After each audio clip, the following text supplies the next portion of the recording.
Bueno, bienvenido, bienvenida a este nuevo espacio de Meetups de Codurance. Soy Luis Cars, como es Cotomari, Agile Delivery Manager de la compañía, y voy a estar acompañándote como facilitador el día de hoy para la tercera entrega del set de 4 Meetups que armó Dani de Technical Coaching.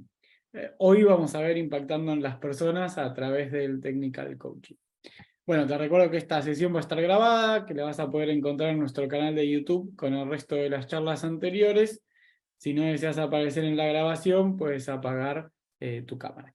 Para aprovechar el tiempo, vamos a tener un espacio al final para las preguntas. Te invito a que las escribas en el chat. Yo las voy a ir juntando para al final de la charla hacerle todas juntas a Dani. Y este espacio es en colaboración con Software Crafters Madrid. Rafael, agradecido de compartir y de tenerte aquí hoy con nosotros. Te cedo la palabra para que saludes. Nada, saludos a todos, muchas gracias por venir, principalmente a todos los asistentes. Muchísimas gracias a Codurance y sobre todo a Dani por el curro que se está pegando con todas estas sesiones y deseando oírla. Gracias. Bueno, Dani, todo tuyo el escenario. Vale, gracias Luis. Bueno, como sabéis, este es un conjunto de charlas que estamos dando. Ya llevamos con esta, llevamos 3. Esta es la tercera, llevamos 3, es la tercera. La primera que dimos, por recordar un poco, la primera que dimos hablamos del Technical Coach y a nivel general, sobre todo con el objetivo de dar a conocer la figura, de dar a conocer el rol, por si podría ser interesante para que lo incorporarais a vuestra carrera profesional o simplemente si este tipo de técnicas os podría ser útil. Esa fue en septiembre. En octubre hablamos de equipos y de cómo podíamos ayudar a crear equipos de alto rendimiento y cómo a través de este tipo de technical coaching y las prácticas técnicas, cómo podíamos acelerar que esos equipos se convirtieran en equipos mágicos, equipos de alto rendimiento. Y dentro de los equipos tenemos personas. Entonces, la charla de hoy va de cómo podemos ayudar a las personas a aumentar sus skills de forma individual a través del mentoring. Podría ser a través del coaching, pero hoy vamos a hablar solamente de mentoring. Y bueno, y cómo podemos acelerar, o más que acelerar, mejorar ese mentoring a través de las prácticas técnicas y del technical coaching. Y como siempre, lo que suelo hacer es una pregunta inicial. Yo hoy pues voy a hacer una también. Y yo os preguntaría, vosotros como desarrolladores, ¿qué sois? ¿Superhéroes o villanos? Y es que os tengo que confesar que yo quiero ser Batman. Hace unos años escuché a Emilio Duró, que es un conferenciante, coach motivacional, hablar de que si querías conseguir algo importante en la vida, que buscaras a aquella persona que ya lo ha conseguido y que lo ha conseguido de una manera excepcional. Y dice, la bestia, ¿no? Batman. Y búscalo y júntate con él o con ella y come con él y cópiale y aprende. Y quizás con el tiempo llegarás a convertirte en Batman. Para mí, Batman, como mentor, sería una persona que sientes que tu carrera se acelera cuando estás con esa persona, aprendes y ves cómo las cosas se aceleran. Te sientes motivado por seguir aprendiendo, te muestra puertas que no sabían ni que existían. Eso es súper importante, que lo hace un mentor. Al final te abre puertas que no sabes dónde están, si no estaría dando vueltas sin parar. Te da feedback de calidad, te enseña más allá de las técnicas o prácticas y sobre todo lidera con el ejemplo y lo que te enseña también lo practica. Y es que yo creo que la mayoría de mentores que he tenido muchos en mi carrera, pues para mí siempre han sido Batman. Y yo como mentor no lo sé, pero sí sé que en algún momento de mi vida no me sentí superhéroe, me sentí más villano que superhéroe. Y no quiere decir de que fuera un mal profesional, era un buen profesional, de hecho. Lo que pasa es que estaba metido en la misma tecnología. en el mismo negocio, con las mismas personas, en la misma empresa, llevaba muchos años. Entonces llegó un momento en el que sentía que no aprendía, no se producía esa aceleración, aprendías cosas, pero realmente no salías de tu zona de confort. Y en aquel momento a mí me hubiera gustado saber, qué debo aprender para ser un gran profesional. Leía mucho, recuerdo que leía mucho, pero nada focalizado. Realmente no conocía ni a Martin Fowler, ni a Roger Martin, ni a este tipo de autores. No conocía gran cosa, pero sí que estudiaba. Y me hubiera gustado saber, pues esto, qué debo aprender para ser un gran profesional, cuál sería la manera más efectiva de lograrlo y qué prácticas podrían llevarme en mi camino.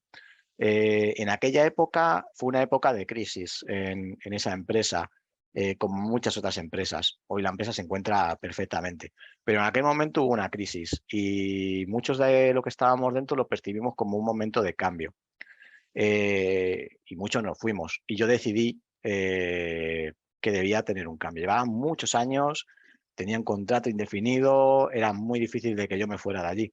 Pero un amigo mío, que luego fue mi mentor, me dijo, mira, hay una posibilidad de trabajar con nosotros haciendo stream programming, trabajando en Agile, posiblemente trabajes de Scrum Master también, hay que ver un poco cómo sería tu rol, y vas a hacer cosas muy distintas. Y de hecho, hice cosas muy distintas.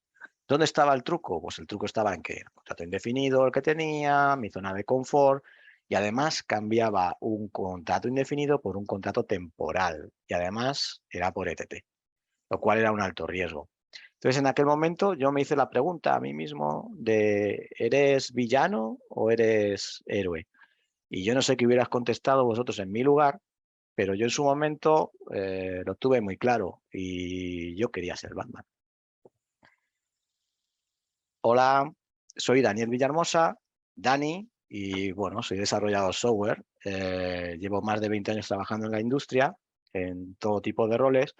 Y bueno, pues soy una persona normal como todos los que estamos aquí. Y simplemente estoy aquí para contar un poco pues mi experiencia y la experiencia también de otros compañeros en relación al rol de Technical Coach. Trabajo en Coduran, que sabéis que es una empresa pues muy ligada al movimiento de software craftsmanship y a Steam Programming, y a todo este tipo de prácticas y de valores, pues los aplicamos dentro de nuestros proyectos, pues todo tipo de proyectos, modernización del software, desarrollo del producto, consultoría, capacitación. Entonces muchas veces pues nos piden el que les enseñemos a trabajar con este tipo de prácticas, y de ahí surge el rol de Technical Coach. Y a veces nos piden de que a nivel individual pues entrenemos a otros Technical Coach o otros Software Crafters. Pero no solamente de ahí, del cliente. Nosotros internamente tenemos todo un programa de mentoring donde también me he basado mucho para contaros un poco cómo lo hacemos o cómo lo hago yo realmente. Y bueno, he dividido la charla en 4 bloques. El por qué necesitamos ser mentorizados, porque podíamos aprender de otras 1000 formas diferentes. ¿Qué es el mentoring? Y el mentoring más efectivo a través de Technical Coaching. Y por último, pues unas conclusiones. Vamos a ver la primera parte. ¿Por qué necesitamos ser mentorizados? Y me voy a remontar al siglo pasado. Finales del siglo pasado y finales de los años 60, no sé si sabéis que hubo una crisis del software, o la primera crisis del software realmente, donde la OTAN pues reunió a un montón de gente pues muy conocida en el mundo del software, que en aquella época empezaba a emerger, y lo llamó la Software Engineering Conference, conferencias de ingeniería software. En aquella época, hablar de ingenieros era algo extraño, ya no solamente extraño, sino que era algo que retaba al resto de la industria, porque lo que buscaban era la profesionalización del software, de las personas que trabajaban en el software. Hasta entonces solamente se había trabajado casi todo en hardware, y el software había sido una cosa pues, que se hacía sobre la marcha, ¿no? Pero se empezaron a dar cuenta de que sobre todo en hardware muy potente, o en problemas más bien muy potentes, estamos hablando de tema de cohetes, fuera de la NATO, de la OTAN, pues estaba el tema de la NASA, estaba el proyecto Mercury y también se usaba software ahí, casi todo en punch card, ¿no? En tarjetas perforadas. Y en aquel momento pues se dieron cuenta de que tenían que profesionalizarlo y eligieron la metáfora de la ingeniería. Por eso, hoy en día, y sobre todo en los 80 y 90, hablábamos de los arquitectos, haciendo relación a esto, ingenieros. Y bueno, y es cierto, tiene parte de ingeniería el software. Lo que pasa es que cuando hicieron estas reuniones, estos meetups, realmente esto no era la norma, era la excepción. Estaban hablando de lo que hacía la OTAN. Y este fue el germen que luego dio posteriormente a el uso de Waterfall. No salió de aquí, pero posteriormente salió de la NATO, de la OTAN, y otra serie de cosas que perjudicaron bastante, creo que a la industria. Lo curioso era que en la misma época, en los 70, esto estaba ocurriendo todo lo contrario, y justo casi al mismo tiempo. IBM dijo que, en su momento dijo que no le interesaba invertir en ordenadores personales porque realmente la computación era algo profesional y era algo que se daba en la industria y no tenía ningún sentido invertir en nada de esto. Sin embargo, otras personas sí que fueron visionarias y sí que vieron que podían crear microordenadores, ordenadores de bajo coste, donde mucha gente aprendió a programar. Sobre todo en la industria del videojuego y otro tipo de industrias. Y de ahí pasamos del Apple al Sinclair, al Spectrum, al Commodore creo que era 16 bits, no de 8, pero bueno, el Macintosh, el Atari y todo este tipo de cosas. Y lo curioso es que esto empezó a ser lo habitual. Y la gente que trabajaba en este tipo de industria, pues realmente no trabajaba como decían en el 60, que se debía trabajar, trabajaban de forma muy distinta. No sé si habéis visto, hay un documental sobre el peor juego del mundo, el de T, que hablan, aparte del peor juego del mundo y del peor desarrollador del mundo, debe ser, de cómo trabajaba Atari. Y Atari trabajaba pues en pequeños grupos, trabajando directamente con el cliente. En este caso, en el caso del juego de T era ¿cómo se llama? Iba a decir Stephen King, Steven Spielberg. Y bueno, y no sé si sabéis que también la forma de aprender que tenían pues eran unos de otros, o también de manuales, como el manual de BASIC o el manual de lo que sea. Y, por ejemplo, sabéis que los de Activision eran los de Atari, y no sé si sabéis también que Steve Jobs trabajó en Atari como programador antes de trabajar en Apple. Y realmente aprendían unos de otros. Era un mundo muy pequeño. En los 90 ya pues empezaron a hablar de las metodologías ligeras, sobre todo basadas en Lean.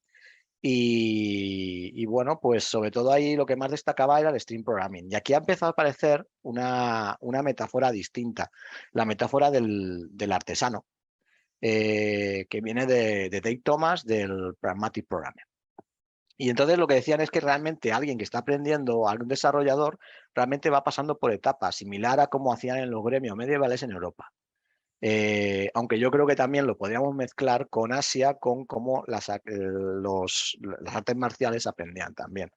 Que yo creo que también de Thomas también sacó la primera kata, ¿no? La primera metáfora de la kata. Y esto se convirtió en la norma y no la excepción. Y de hecho hoy en día es la norma. La metáfora habla de que, bueno, pues el aprendiz que quiere aprender alfarería o que quiere aprender a, pues yo qué sé, herrería o simplemente artes marciales, pues tiene que buscar una escuela, una herrería. Y si le aceptan, pues le pondrán un mentor. Si tiene suerte, el mentor será el maestro y si no, pues será un oficial que esté trabajando con ellos, que sea un profesional.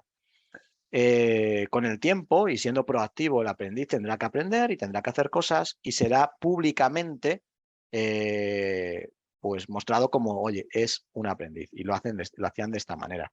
El maestro pues arriesgaba en cierto modo porque al final iba a representar su escuela, ¿no?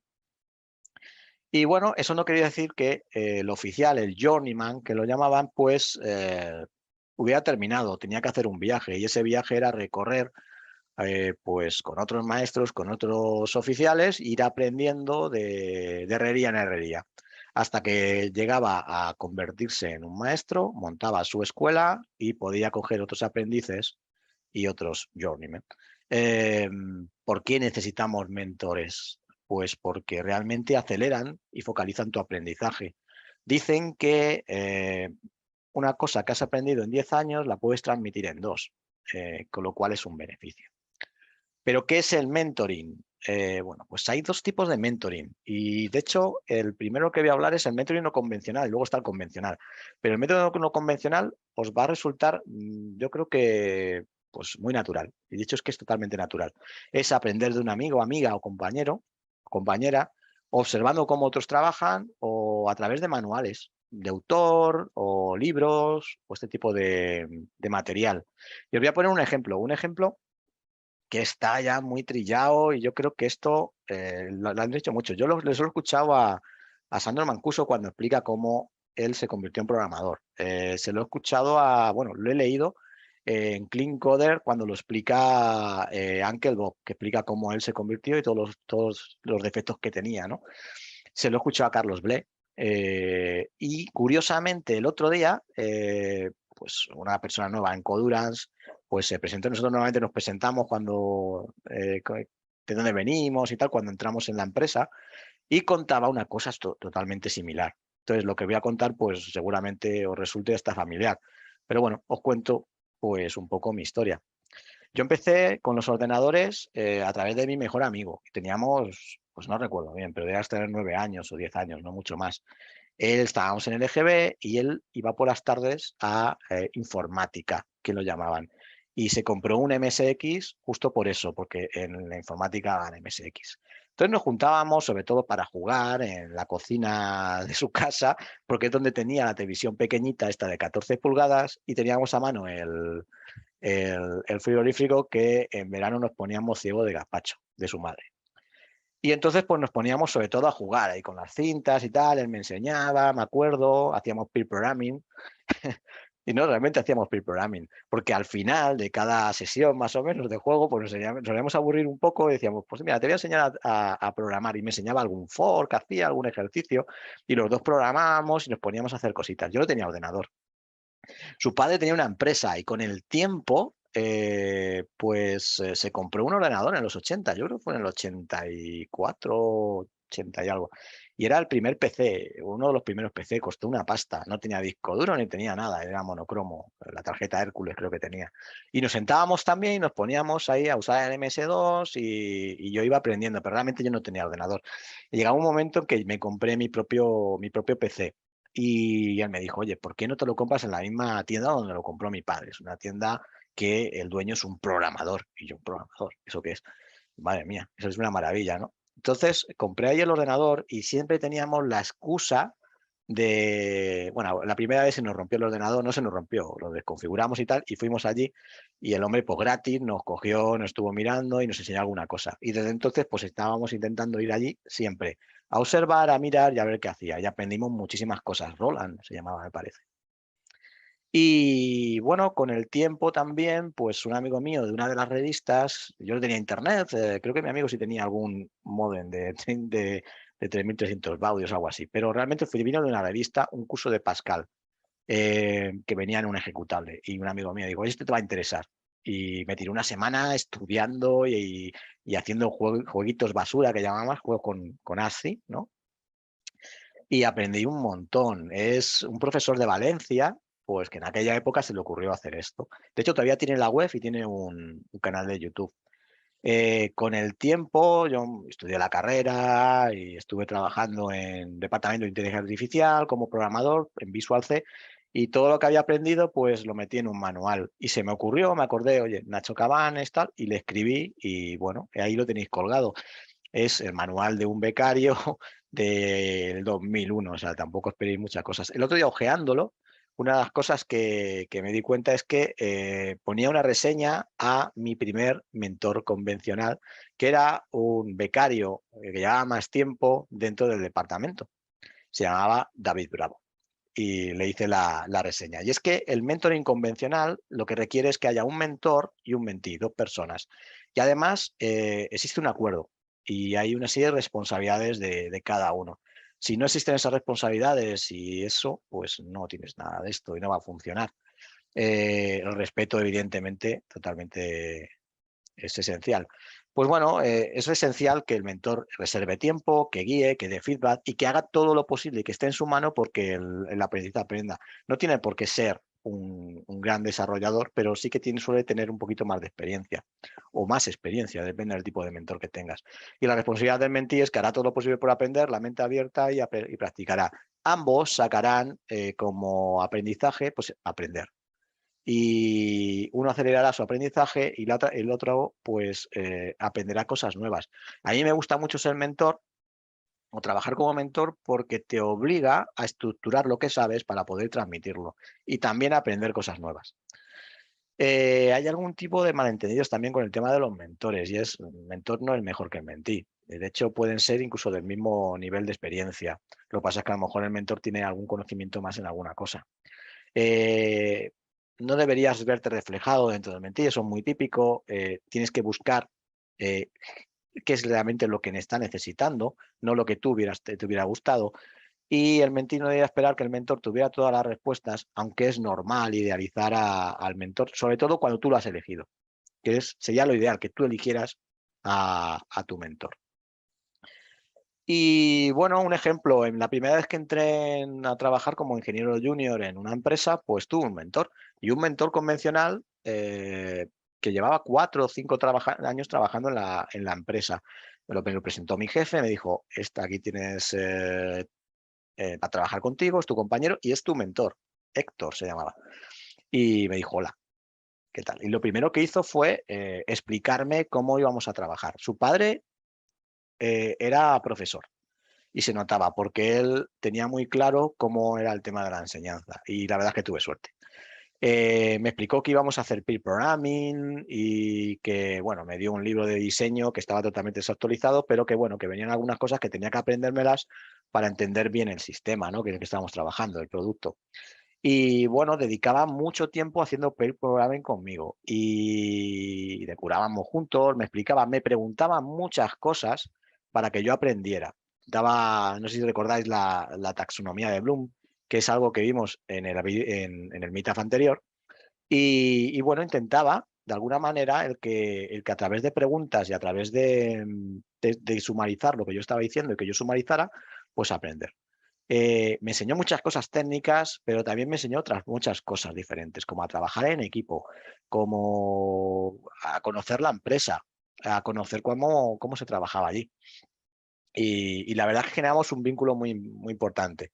Transmitía otras cosas, ¿no? Como, por ejemplo, ser responsable de tu propia carrera. Me he encontrado mucha gente que dice, es que en mi empresa no me dan formación. Bueno, si tu empresa te da formación, agradécelo, pero tú eres responsable de tu carrera.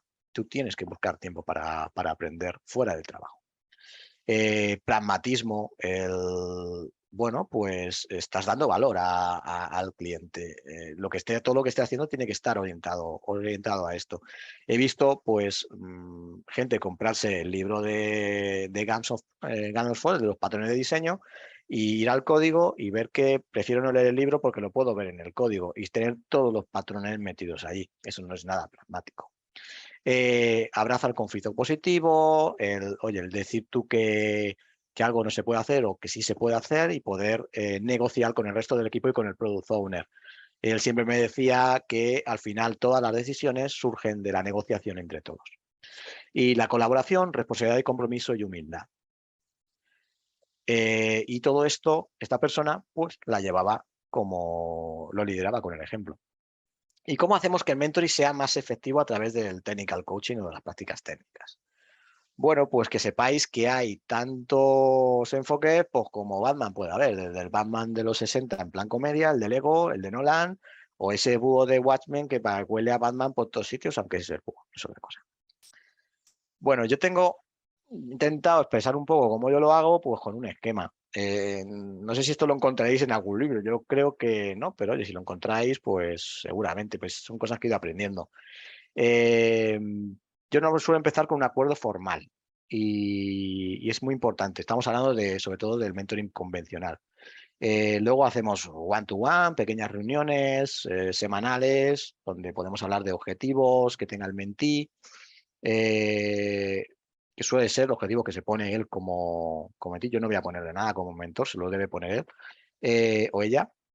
Sitios en el awareness, el conseguir que el mentee entienda dónde están sus puntos fuertes y sus puntos débiles. Hay muchas técnicas, pero bueno, a veces se hace a través de feedback, a través de preguntas o a través de algún otro tipo de herramientas que luego mostraré una. Y luego acciones que debe el mentee, pues de alguna manera, oye, voy a hacer esto para aprender, acciones de aprendizaje, ¿no? Y eso nos puede llevar, pues le puede llevar al mentee a hacer cualquier otra cosa que esté relacionada con sus acciones o a sesiones específicas con él o con ella. Que yo estuve pensando y dije, pues mira, yo he hecho shadowing con gente, he hecho pairing, tanto peer programming como peer design, o que lo llama así, peer design, porque estamos dos haciendo diseño. Y luego, bueno, píldoras de conocimiento, que muchas veces si son técnicas acabas haciendo pairing. Y por último, al final, sí es cierto que se acaba y merece la pena hablar un poco de cuándo se acaba el mentoring. Pues el acuerdo formal es importante, lo más importante de esto es que hacerlo explícito y clarificar cuáles son las responsabilidades de cada uno, porque si no va a ser una pérdida de tiempo. Si el mentí no está de acuerdo y no quiere aprender o no quiere, no le apetece, pues va a ser una pérdida de tiempo, es mejor no hacerlo. Y si el mentor no tiene tiempo, pues va a ser una pérdida de tiempo para el mentí. Yo suelo utilizar una herramienta que no la uso siempre, que es firmar un acuerdo simbólico, ¿de acuerdo? Un papel donde ponemos las responsabilidades, ponemos y a lo que no creo. Esto se ha sacado del coaching y me parece muy potente porque clarifica y además lo hace algo serio. Como digo, no lo hago siempre, pero lo he hecho unas cuantas veces y da mucha importancia y sobre todo, pues oye, es algo que viene bien para clarificar. Los one-to-one, pues nada, acordar la periodicidad. A mí me gusta usar 30 minutos semanales, sobre todo cuando estás deslocalizado, me parece súper importante.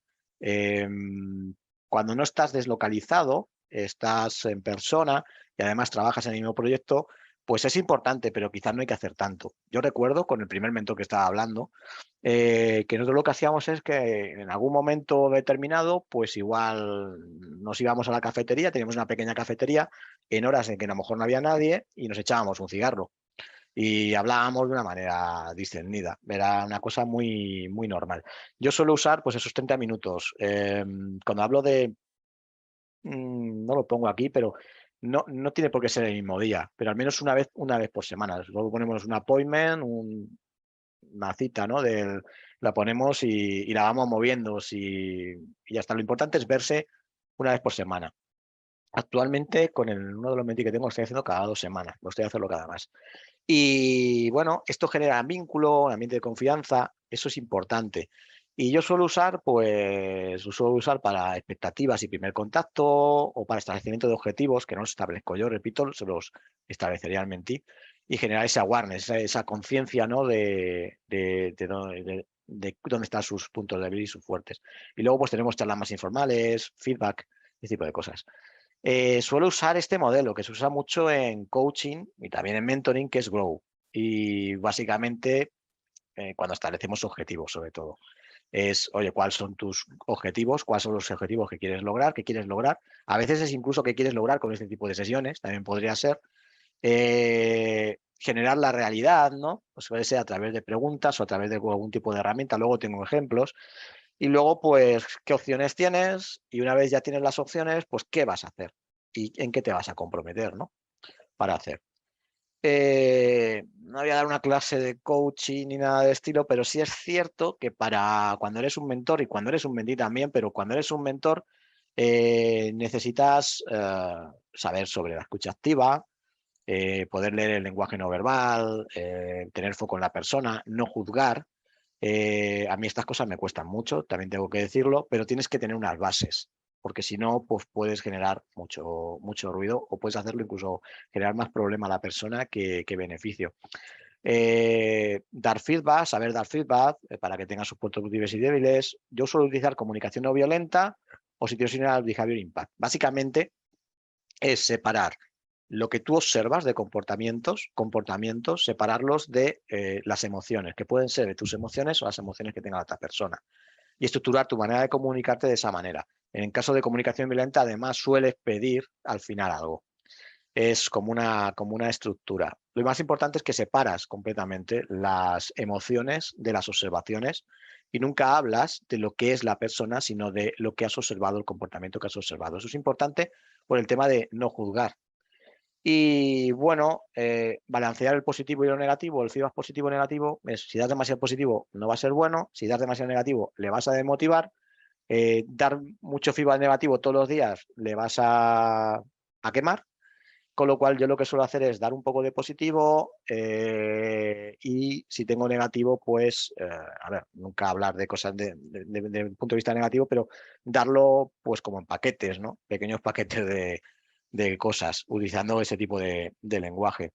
Y también piensa en una cosa, si ese feedback le es útil o no es útil, porque si el feedback no le va a ser útil, pues igual piensa si realmente necesitas saberlo, porque igual no. Y luego con las preguntas eficaces o preguntas poderosas que hablan algunos coaches, yo los llamo preguntas eficaces, sobre todo, pues, oye, cuidado con el por qué, porque está muy relacionado con el juego, con los juicios, y habla de hechos, qué, cuándo, dónde, preguntas abiertas, si quieres que el mentí pues empiece a tener un brainstorming, o preguntas cerradas si quieres que empiece a converger en algo. Puedes utilizar el what if para opciones, por ejemplo, ¿qué pasaría si? Voy a poner un ejemplo, y de hecho voy a poner un antiejemplo. Pues imaginaros un mentor que llega el mentí y le dice, oye, mira, que no luego aplicar bien el Transformation Priority Premise. Sabéis que es una lista, ¿no? de transformaciones para el refactoring, que lo puedes hacer por intuición, pero dicen que es más efectivo hacerlo de esta manera, pero requiere práctica. Dice, no logro hacerlo bien. Y está el mentor pensando en fiebre del sábado noche. Estuvo el sábado y tal, y el mentí se da cuenta y le dice, pero me estás escuchando, y fijaros que cambia también el lenguaje no verbal. La otra persona no tiene foco y en el one-to-one y dice, bueno, sí, claro, ¿por qué crees que no lo haces mejor? ¿Por qué? ¿Qué importa el por qué? Se pone a la defensiva, empieza a hablar del tiempo y el otro no se da cuenta, no está leyendo lo que está pasando, dice, estás cambiando de tema y le juzga, ¿no? Y dice, eso es que te falta foco. Lo empeora todavía más y al final le dice, mira, hace un juicio, dice, creo que eres despistado, o sea, ahora dice que eres, no es que observe que estás despistado, sino eres despistado, con lo cual está totalmente ligado a tu persona. El otro dice, esto es un cachondeo, le voy a matar, ¿no? Ejemplo, por ejemplo, ¿cómo debería haber sido? Bueno, a lo mejor no es perfecto, pero pregunta esta pregunta, están teniendo ese one-to-one y la persona, el mentor, pues le está escuchando y le está haciendo ver que le está escuchando. Ajá, ajá, veo que sí, tal. Le está haciendo como que está escuchando. No está haciendo, lo está haciendo, ¿no? Y al final sumariza y le dice, oye, pues yo entiendo que percibes que todavía no te sientes habituado a usar este tipo de cosas, ¿no? Entonces la persona se queda así como diciendo, mira, estoy harto. Cambia su expresión y creo que es una pérdida de tiempo. La persona empatiza, el mentor empatiza y dice, es una cuestión de hábito, a mí me pasó algo similar y tuve que practicar. Y utiliza comunicación no violenta y le dice, mira, observo que tienes prisa por avanzar. Es un comportamiento que está observando ahora mismo. Y eso, emociones, puede que te lleve a cierta frustración. Podría haber hablado de sus propias emociones, lo que siente, pero lo que hace es hablar directamente de que te puede llevar a cierta frustración. Necesitas, pues, saber cómo puedo ayudarte. La persona se abre un poco más y dice, mira, sí es cierto, estoy frustrado. Los compañeros pues veo que lo manejan muy bien y yo lo manejo muy mal. Y empieza a rayarse, disco rayado, disco rayado, disco rayado. Entonces, en un momento dado, el mentor le corta, le dice, y le pone en un extremo, y le dice, ¿qué pasaría si nunca aprendieras? Y claro, la otra reacciona y dice, eso es imposible. Dice, bueno, entonces, ¿qué opciones tienes? Y dice, bueno, pues practicar, ¿no? Practicar y hacer ese tipo de cosas, ¿no? Y podríamos hacerlo juntos. Quizás este camino va más, esto va más camino de la confianza, quizás. Para tomar conciencia, pues aquí tenemos un ejemplo, que es el Practice Radar. Es básicamente, podrías usar también una Skill Matrix. Eh, el mentí coge y con una conversación, pues empieza a decir, oye, ¿cómo te ves aquí? Normalmente esto lo elige el propio mentí que quiere aprender, ¿no? Ya he puesto aquí Cloud, BDD, Refactoring, Technical Workshops, y básicamente sí mismo se puntúa durante la conversación. A veces hacemos un checklist más completo, con más preguntitas y más historias para guiar la conversación que luego se convierten en esto, ¿no? Y bueno, aquí se ve que, por ejemplo, la parte de cloud, pues igual debería mejorar, pero bueno, eso lo tiene que decidir el mentí.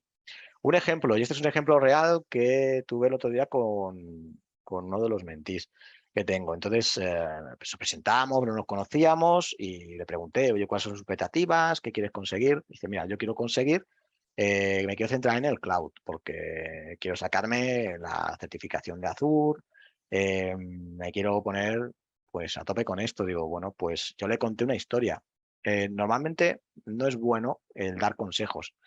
Es mejor contar una historia con un consejo sin darlo, porque de esta manera el propio mentido, la propia persona no está condicionada a seguir lo que tú le estás diciendo y de hecho muchas veces saca sus propias conclusiones. Entonces le conté porque yo tuve un mentor pues, que me enseñó esto, ¿no? Me enseñó a hacer esto del circulito, y bueno, a mí me vino muy bien. Y me dijo, a mí también me lo hizo otro mentor que tuve, dice, me apetece hacerlo. Y estuvimos el día siguiente, a la siguiente semana, usamos 2 horas, o hora y media creo que fue bastante largo. Fue una conversación muy larga donde principalmente habló él. Y me dijo, pues mira, me he dado cuenta de que quizás debería meterme más en temas de arquitectura, además del cloud, además están relacionadas, porque creo que podría, bueno, ¿y qué opciones tienes, no? Bueno, pues hicimos en Codurance, hicimos una serie de catas de arquitectura que fue interesante, pero había mucha gente y se dividió en grupos y tal. Dice, pero me gustaría hacer algo más focalizado. Y le dije, mira, yo estoy haciendo catas de arquitectura con otras personas, estoy buscando lo mismo, apúntate y lo hacemos juntos. Pues yo también estoy aprendiendo. Pues vale, pues vamos a hacer eso. Y estamos haciendo eso desde hace ya varias semanas. De hecho, lo está haciendo ya bastante más gente en Codurance y está bastante chulo. Y bueno, como digo, puedes llevar a sesiones específicas de trabajo, pues lo que llamamos píldoras, que puede ser cualquier cosa, pero como veis, si son cosas técnicas es mejor hacerlo haciendo pre-programming. Pero sí es cierto que alguna vez me he encontrado con que hay que explicar alguna cosa en una pizarra y nos ponemos delante de una pizarra pues a explicarlo. Eh, no tiene por qué ser una formación, es simplemente hablar delante de una pizarra. Shadowing lo he utilizado bastante, sobre todo cuando tienes que enseñar cosas de la empresa y procedimientos o forma de trabajo. El mentor te acompaña. Recuerdo un mentí que tuve que se venía conmigo apuntando todo y aprendí un montón. De hecho, estuvo en el primer meetup. Hace un montón de años. Y esto lo uso bastante. Cuando estamos deslocalizados, lo que suelo hacer es conectarnos pues bastantes horas juntos para hacer cosas. Pero como digo, si hay que hacer cosas, temas de código y tal, que suele ser la mayoría de las cosas, pues y hay que ir a pre-programming, que es lo suyo. Hay que hacer pre-programming y hacerlo bien. Si eres navegador, pues dale al mentí algunos nanosegundos para equivocarse, ¿no? Aquí me refiero simplemente que tienes que saber muy bien cómo hacer pre-programming. Y si eres driver, bueno, pues aquí sí que tienes que explicar y explicar mucho. Habla mucho para explicarle y explicar lo que estás haciendo. Si os fijáis, esta es la pirámide de la taxonomía de Bloom, pues lo que intentas hacer es que vaya comprendiendo. Por eso mi primer mentor me preguntaba mucho y me hacía sumarizar. Y esto genera mucho ambiente de confianza también. Es bueno que programéis directamente en código productivo y trabajéis juntos, pero a veces no se encuentran ejemplos que sean favorables para lo que tú quieres enseñar. Puedes usar las catas. Os dejo aquí algunas catas pues, que podrían ser interesantes pues, para cada uno de estos temas. Si quieres empezar a hacerte peer programming, pues busca una cata lo más sencilla posible. El Fieldbus, el String Calculator o lo que necesites, pero algo sencillo. Repito, esto no es que tengas que usar esta, puedes usar cualquier otra, pero son las que solemos utilizar nosotros o las que suelo utilizar yo cuando veo vamos a hablar de explorar el IDE, pues vamos a usar una de refactoring, porque me va a hacer usar un montón de shortcuts, ¿no? Y bueno, aquí os las dejo para vosotros, tampoco hace falta que las explique. Tengo aquí también otros links a distintas catas. Tenemos aquí las de Codurance que están categorizadas por temas. Esta es la de Code Kata, es la de Dave Thomas, de Pragmatic Programmer. Esta también está organizada, pero por distintos tipos de otros, por algoritmia, por juegos y por otro tipo de cosas. Esta me gusta mucho porque también está bastante organizada y Emily Bates tiene un montón de catas, sobre todo relacionadas con el código legado. Otro tipo de catas que se pueden hacer son las catas de arquitectura. Bueno, nosotros las solemos hacer con el C4 Model y bueno, son al final escenarios que de alguna manera tienes que modelizarlos y puedes llegar pues incluso a llevarlos, a pasarlos al cloud o no llegar a esto. Se suele usar herramientas como Miro, Mural o una pizarra Y últimamente hemos empezado a utilizar, aunque esto requiere más práctica, Plan UML o algún tipo de diagramas code que te permite ir haciendo peer programming, pero son diagramas. Está bastante bien, Plan UML está bastante bien, pero requiere un poco de aprendizaje inicial. Con lo cual quizás es mejor, si te quieres centrar en la cata, en la arquitectura, centrarte más en este tipo de herramientas más sencillas. Y bueno, al final todo acaba, no hay una respuesta exacta de cuándo acaba, puede ser 3 meses, puede ser 2 años, lo importante no es eso, sino es el viaje, y se espera que tengan muchos mentores y que tú mentorices a mucha gente. Cuando termina es algo normal, y lo más importante que hay que decir es que es bueno hacer explícito que se termina. Y obviamente pues te podrás ver perfectamente. De hecho, yo con mentees y mentores que he tenido, pues yo me sigo viendo. Pero sí es bueno decir que se ha acabado, aunque luego seguís hablando esporádicamente. Si lo que haces es mentorizar a un futuro test code, que es muchas cosas que a veces nos piden, pues hay que tener en cuenta que es exactamente igual, porque la diferencia, sobre todo a nivel de mentoring y de technical mastering, está totalmente cubierta, pero a recordaros, que eso lo comento en la primera charla, de que un technical coach además tiene distintos niveles en otros tipo de competencias, como puede ser la facilitación, el coaching, el enseñar, las formaciones o Agile. Y aquí sí que se suele utilizar más shadowing, sobre todo en facilitación y enseñar. Y aquí, bueno, aquí a lo mejor quizás más también esas píldoras que estaba hablando. Y bueno, como conclusiones os dejo aquí un poco un resumen, ¿no? ¿Qué debo aprender para ser un profesional de software? Pues yo creo que sobre todo tener en cuenta que tu plan de carrera es tuyo, que es un camino largo de aprendizaje, creo que nunca acaba. Y bueno, humildad, compromiso y pragmatismo, conoce tu dominio, pues todo lo que os podéis imaginar, conocerlo lo mejor posible. Y como digo, esto no acaba nunca. La manera más efectiva de lograrlo, pues mentoring. Se podría hacer también coaching. También he tenido algún coach, life coach, y también funciona muy bien. Pero bueno, hoy nos estamos centrando en la parte de mentoring. Busca mentores. Lo bueno sería que tú los eligieras. Y no solo practiques, sino practica y practica y sigue practicando. Las prácticas pueden ayudarte, pues estas son las que conozco. Grow, otros modelos como comunicación no violenta, shadowing, peer programming, katas para acelerar el aprendizaje. Yo os dejo aquí un poco cuáles son mis fuentes, aparte de la experiencia, cuáles son las fuentes que tengo. En este de Clean Coder, por ejemplo, la historia de Uncle Bob te cuenta su historia, que es bastante interesante. Y diréis, bueno, ¿y quién es Batman? Porque yo quiero ser Batman, mis mentores son Batman, hablo de Batman por todos sitios. ¿Quién es Batman? Pues Batman solo es un símbolo y lo importante es el camino. Para mí lo que me indica cuál es el horizonte y hacia dónde debo ir y hacia dónde quiero ir. Yo lo que os preguntaría a vosotros es, ¿cuál es tu símbolo? Y bueno, ahí termino. Genial, muchas gracias, Dani. Bueno, hay algunas preguntas, así que aprovechando que A ver recién si, nombraste lo de coaching, Tomás bueno, Pita nos pregunta, ¿cuál es la diferencia entre mentoring y coaching? Bueno, pues cuando tú estás haciendo coaching, básicamente lo que he explicado es muy similar, porque mi enfoque es muy similar al coaching. La diferencia está en que cuando tú eres un coach no puedes condicionar a la persona. No debes intervenir, ni debes de ninguna manera intervenir en qué es lo que está decidiendo y las decisiones que toma.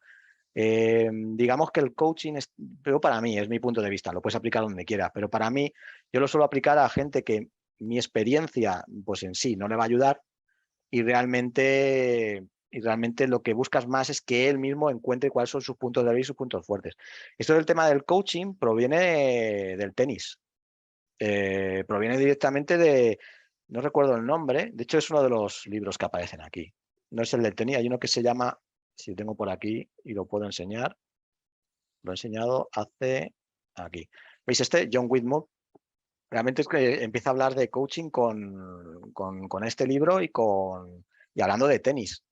Y realmente el tema es que los tenistas profesionales de alto rendimiento, pues sus coach no tienen por qué ser profesionales de alto rendimiento, pero sí consiguen de alguna manera de que consigan entender dónde están sus problemas y sus cosas para que ellos mismos puedan tomar decisiones de hacia dónde deben ir. Es tomar conciencia de de esto. Eso es el coaching.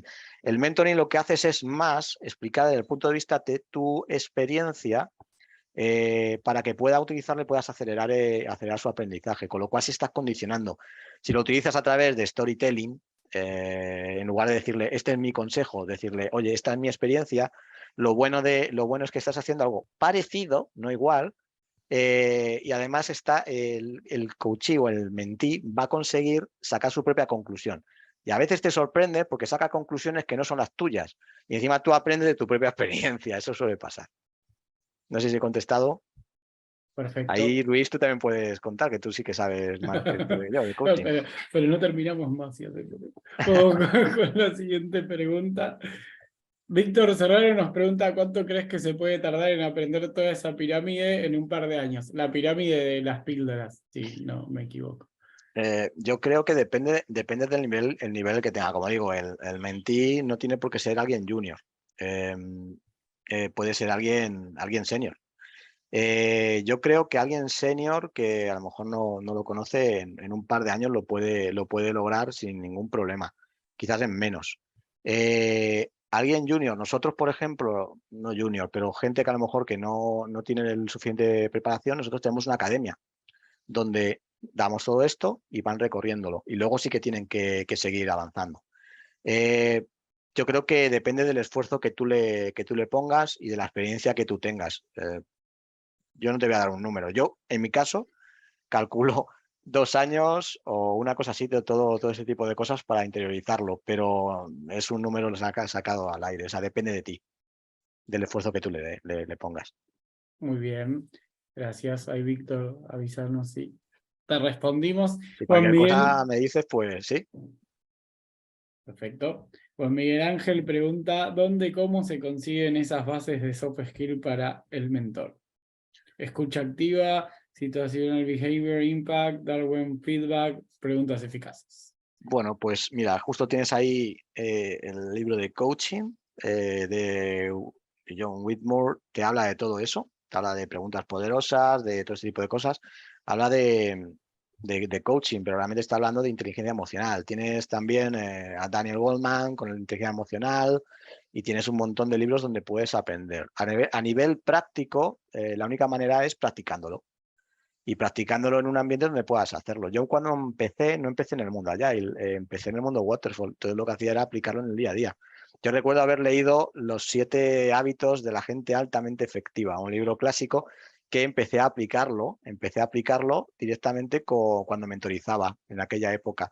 Y me acuerdo de que iba haciendo shadowing con las personas que llevaba, eran varios, y iba contándoles y tal, y le iba dando el libro a todo el mundo, pues es practicándolo. Luego, posteriormente, sí que he trabajado como Agile Coach en transformación. Entonces, ¿qué pasa? Pues que ahí ya lo estás haciendo constantemente. Y estás practicando constantemente este tipo de cosas. Aún así, yo te digo que a mí se me da muy mal. De hecho, por eso me dedico a la programación.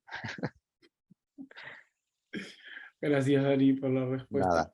Bueno, y Gustavo nos pregunta, ¿cómo enfocás hacer mentoring a personas con las que no estás trabajando en el día a día, en empresas de consultoría, donde no compartes proyecto y por tanto no puedes observar los comportamientos de primera mano?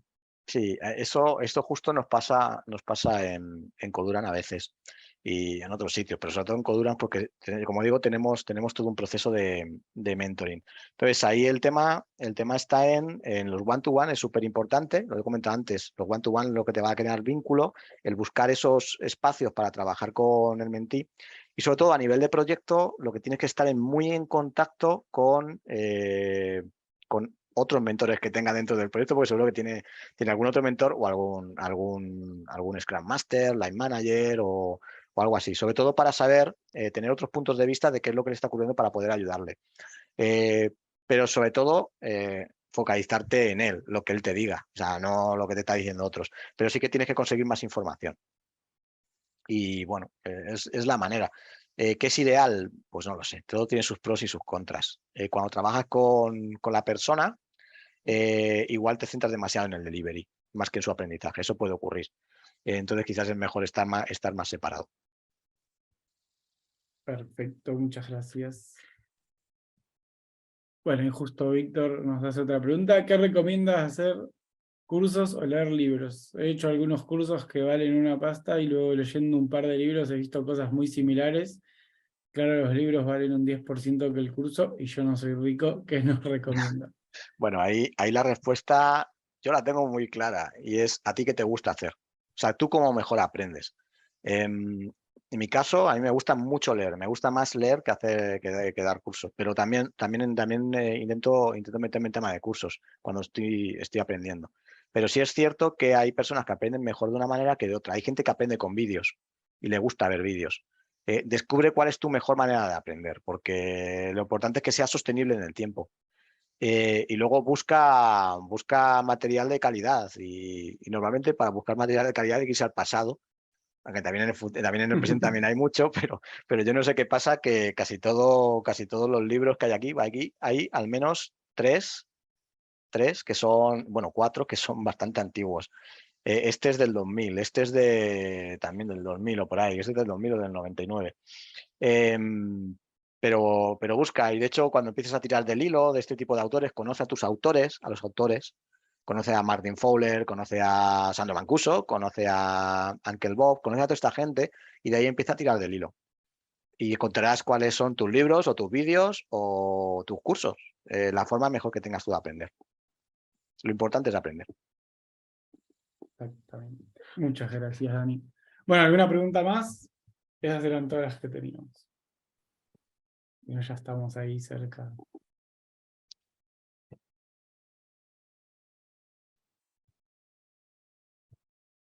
Bueno, te hago yo una más. Dime. Con respecto a las responsabilidades y oportunidades del mentor, desde tu experiencia, ¿cuál crees que es la más importante y por qué? Vale, para mí, a ver, hay una que es obvia, que es el respeto, ¿no? Pero bueno, obviando esta, yo diría que sobre todo por parte del mentor el dedicar tiempo. En el momento que alguien quiere ser mentor de alguien y no dedica tiempo porque no tiene o por lo que sea, pues eso no se puede producir, no se va a producir nunca ese mentoring. Entonces, el tiempo es súper importante. Y por parte del mentí, pues que pida, que quiera estar, o sea, que quiera hacerlo. Porque uno de los graves problemas que yo me he encontrado es que, sobre todo en algunos clientes, que estás mentorizando a alguien y la persona no quiere. Pues no se la pueden mentorizar, no es posible. Lo que pasa es que a lo mejor está ligado a objetivos que tienen ellos internos o lo que sea, pero no se puede. En una ocasión recuerdo una persona, estaba mentorizando a 10 personas, que era un programa para un cliente que le hacía falta. Y creo que dos no estaban de acuerdo, pero estaban obligados. ¿Qué pasó? Pues mira, pasaron dos casos. Una, que a la persona, pues no puedo hacer nada con él. Y fue decisión del CEO, pues cambiarla por otra persona o hacer lo que fuera. Pero no fue un tema de mentoring, fue si la persona no quiere aprender, pues es que es que es normal. Y luego hubo otra persona que era interna, que bueno, le veía utilidad, pero no se lo creía. Era, ¿cómo te diría? Escéptico, una persona escéptica. Estaba muy involucrada, no buscaba tampoco tiempo para el delivery. O sea, para el delivery, para aprender, estaba más metido en el delivery. Esta persona, pues yo seguía quedando con los one-to-one, no hacía nada, no hacíamos nada. Yo tenía otros temas, tenía otras 10 personas, ¿no? que estaban mentorizando, pero yo seguía con él. Seguía con él porque se veía que era una persona que quería aprender, pero era escéptica y estaba más metida. Me decía, y dice, no, yo sé lo que quiere mi empresa. Dice, porque mi empresa llevo muchos años en ella.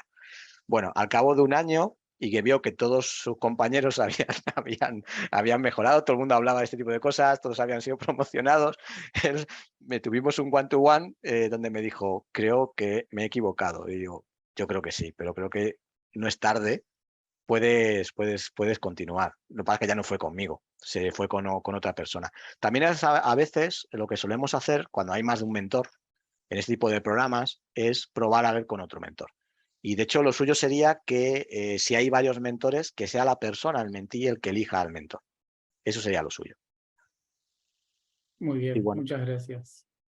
Bueno, tenemos dos preguntas más. Tres preguntas más. ¿Hay algún límite máximo que consideras de personas que puedas mentorizar a la vez? Pregunta Gustavo. ¿cómo? No he entendido. ¿hay algún límite máximo que considerás de personas que puedas mentorizar a la vez? Yo qué sé, yo creo que 10 personas. Y te digo dedicándote exclusivamente a eso, a mentorizar a 10 personas individuales. Te estoy hablando de forma individual. De hecho, lo que solía hacer es unirles y hacer cosas juntos, ¿no? Pero sí, no, normalmente tienes menos, estás mentorizando a menos gente. Yo ahora mismo tengo un mentí en Codurance y luego, esto es curioso, yo tuve un mentor en Agile y fue un mentor maravilloso y es maravilloso. Y ahora mismo estoy yo mentorizándole a nivel de prácticas, para que veáis que no hace falta, o sea, yo ahora mismo le estoy mentorizando a nivel de prácticas técnicas, pero él me mentorizó en su momento a nivel de Agile como Agile Coach. O sea, no es una cosa de junior ni nada por el estilo. He Claro, contestado la sí. pregunta, me la puedes repetir porque no sé si la he contestado. Sí, sí, era la cantidad máxima que consideras, era 10. 10, bueno, por decir algo. Normalmente es preferible estar con menos gente y también dedicarte no solamente a mentorizar, sino a hacer otras cosas, porque si no, tú tampoco aprendes, ¿no? Es un poco así. Claro, o ahí como dice Víctor, el WIP, ¿no? O sea, también es Sí, sí, importante que cada efectivamente. uno No defina tengo un su propio número, WIP. pero podrías tener 2 o 3 mentís y tú tener tu propio mentor y luego pues trabajar también en algún tipo de cosa. Podrías tenerlo. Bien, gracias, Dani. Bueno, John nos pregunta cuántas horas deberíamos dedicar como mentores a la semana y cada cuánto nos recomienda hacer seguimiento o el 1 a 1. Vale, a mí el seguimiento 1 a 1 yo no lo veo como seguimiento, yo lo veo más como tener un one-to-one y compartir y entender. O sea, porque hablar de seguimiento, esto suele ser muy percibido por los mentís en general como que les están vigilando o les están haciendo seguimiento. No es así, realmente les estás aportando, estás tú para ayudarles, no para seguirles. Y eso es bueno clarificarlo. Tiempo, pues no sé, yo me gusta usar media hora todas las semanas y buscar alguna hora más todas las semanas. No sé si se lo cuentas, pues puedes ver lo que te sale. A no ser que estés que en un cliente y se quieran dedicar exclusivamente al tema de mentoring, ¿no? Pero en situaciones normales me gusta media hora a la semana y buscar algún hueco más para hacer alguna cata o hacer cosas juntos. Y la otra pregunta era tipo mínimo y Dedicar cuántas horas y cada cuánto. Nos recomendaba semanalmente. hacer A mí me uno. gusta semanalmente tener ahí un hueco. Y si estás trabajando directamente con la persona, pues ya la estás viendo todos los días. Entonces, de ahí, Claro, sobre todo por el tema de generar vínculo. Eso es importante, generar un vínculo con la persona. perfecto. Gracias, Dani. Bueno, y Samu nos pregunta cuáles son las señales que me dicen esta empresa tiene una cultura de mentorship. Pues no te sé decir. Siempre te arriesgas porque hay muchas empresas que dicen que lo tienen y luego a lo mejor no lo tienen. O... La primera empresa en la que entré, pues a mí o sea, yo me lo encontré. Y de hecho creo que en esa primera empresa eso era un experimento. Y no sé, si siguieron haciéndolos, a mí me vino muy bien. En Codurance lo hacemos y es así. Yo te lo puedo contar, pero hasta que no lo vives no lo vas a saber realmente. Y muchas empresas también lo tienen. Otras lo dicen y no lo tienen, no lo sé. No sé decirte. Hay que informarse y arriesgarse. Perfecto. Bueno, muchas gracias. Bueno, ya estamos justo en tiempo. Si tienen alguna otra pregunta, ya saben a dónde encontrarnos. Ahí Mary pasó todos los links. Muchas gracias a todos por haberse sumado. Dani, Rafa y Mari por estar acá conmigo. Rafa, ¿querés agregar algo? No, muchas gracias a vosotros y la charla ha estado genial, Dani, de verdad.